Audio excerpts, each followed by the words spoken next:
Hi folks, we're going to take a look at page 553, number 13. So in part A, they ask us to find the distance from this given point to that line. All right, and then in part B, they're asking us to find the point on the line which produces the shortest distance. So let's draw ourselves a diagram here. So here's our line, here's our point A, okay, and we're looking for the distance from the point to the line, which of course we assume is the shortest perpendicular distance, and then they want us to actually find that point. All right, so this is one of these formulas where if you don't memorize it, it's not so big a deal because you can generate it pretty easily. So remember what we did is we take our point on the line, which is 3, 0, -1, and we create a vector to the point we're finding the distance, okay? And then we take the cross product with the direction vector, m. All right, and what does that do? It creates a parallelogram, and you realize that the distance we're looking for is just the height of this parallelogram. So we take the area of the parallelogram, which is given by the cross product of these two vectors, and divide by the base of the parallelogram, which is just this m vector.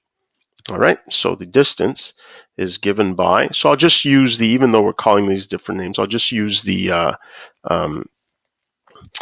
terminology or the notation we used in our notes. So m cross qp, okay, which represents this vector from 3, 0, -1 to a, okay, divided by the base of the area of the parallelogram, which is just magnitude of m. Okay, so let's find qp first of all. All right, so what do we have? So we're just going to be taking the vector from this point to a. Okay, so -2 minus 3 is -5. 1 minus 0 is just 1. And then 1 minus -1 is 2. All right. Now we're going to have to take the cross product with the direction vector. So I might as well do this here. Now again, because I'm finding the magnitude of that vector, it doesn't matter which order. So I just happen to put it as QP cross M. In the end, it won't make a difference. Okay. Because we know this just going to gives us the opposite vector. It's going to have the same magnitude. So here m is, you see that in the equation, 1, 1, 2.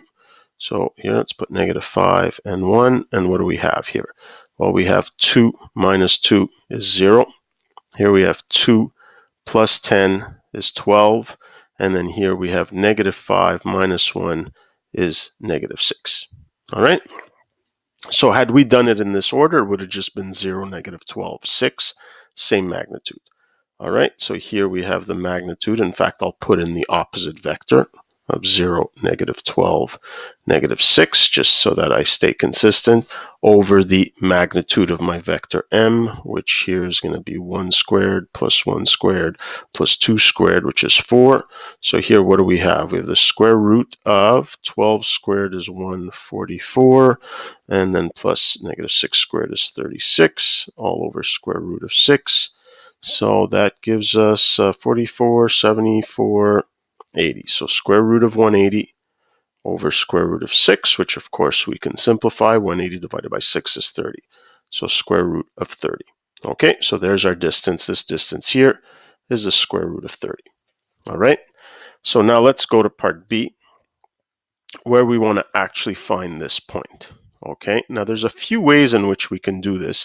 This is actually going to be a bit of a special example, but one thing that you could do is you can find the magnitude of the vector from 3, 0, -1 to a, and that's going to be the hypotenuse of this triangle. And then you can use Pythagoras to find this length here. And you sort of say, well, how am I going to use that? Well, there's a few ways you can do it. You could just take that length and multiply it by a unit vector in the direction of m. Okay, so you're going to get this vector from 3, 0, -1 to here. So I just add that vector to 3, 0, -1, and I'm going to get to that point. Okay, there's a couple of other ways. I think that's the one I'll use to describe here. So again, find a unit vector in the direction of m, multiply it by whatever this magnitude needs to be, and then add this vector to 3, 0, -1. But we're going to see that something interesting is going to happen, because when I determine this magnitude of QP, okay, So let's take the magnitude of what we calculated as, what we called QP over there is just going to be the magnitude of -5, 1, 2. Okay, and that gives us the square root of, this is going to be 25 plus 1 plus 2 squared is 4, which is square root of 30. So that means that the hypotenuse of this triangle is also the square root of 30, the same as this non-hypotenuse side. So this is actually impossible in a right angle triangle because the hypotenuse has to be the longest side. So the only way this is possible, well, is if this point A was already right above 3, 0, -1, the point I use. So when I created this vector from Q to A, which has, again, a square root of 30 as its length, exactly the same as the distance to the line. So that's the only way that this can happen, that there's no actual right angle triangle because this point A is right above 3, 0, -1. That's the only way for this vector to have the same distance or the same magnitude as the distance between the point and the line. So it's a bit of a special example here. Okay, so because of this, we have that 3, 0, -1, that point on the line was already the point that's the shortest distance to point A.